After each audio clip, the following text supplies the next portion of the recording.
nan aynaaɓe nayi.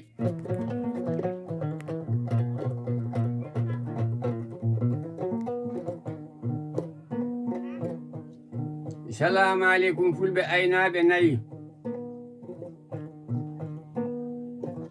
e baali e beyi. ɗum nawori remoɓe awoɓe aynaaɓe.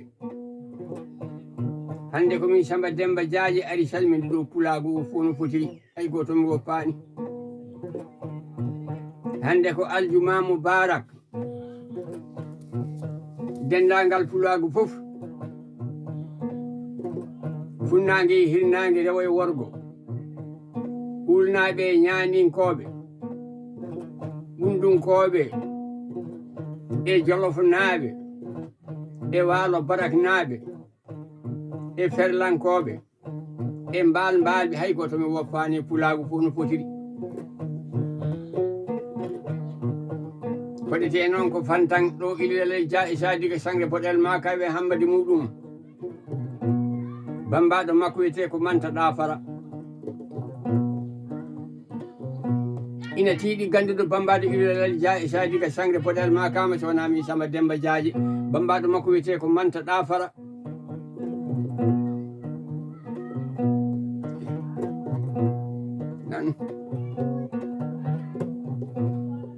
kala pullo mbo na welto e fantan miɗo weltina ɗum ɗo. pullo mbo weltake e fantan ne fof min mi weltini ɗum e ɗo. le 26 hande. hande ko le 26. hande aljuma mubarak ko 26 9 mois 2025 ndeɗo ñalde waɗaɗo.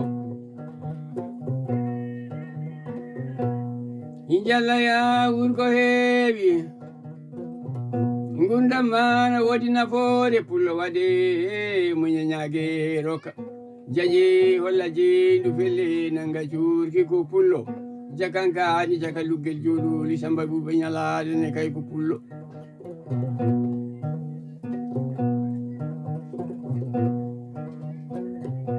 ngulli wawi caño pullo wawi ñagotoɗo, kewgal wawi derero pullo wawi ñagotoɗo, cuɓɓiɗe korlal fof sali faji dande saloñiji jako peɗeli.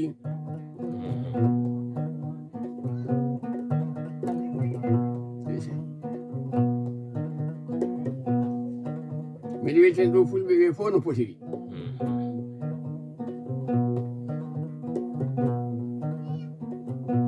ko wayi hen Jibi Oldu Bohum Dulo Kaweli pullo ɓurno ɗo e ɗum bellana.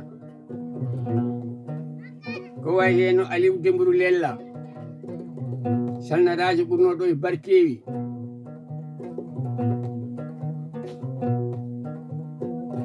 ko wayi hen Ousmane Kaaru Mbel noddirteɗo Abal Ayssettu so pullo ɓurno e Barkewi Cilil. ko wayi hen Abou Djouba on ko jalaynajo no janay takko mbalde kinnayugo, on ɓurno e Barkewi ɓuuri Dakar ɓuuri Nouakchott. o woni jalaynajo Abou Djouba de, kanko wiyete kawral fulɓe.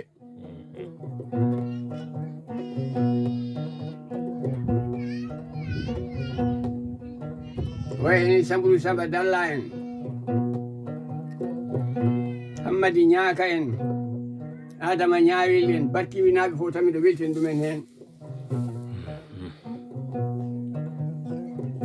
somi hooti to Jalli Jeeri Tiwalli Waalo Jambari Samba Laamu Demba Yero Jam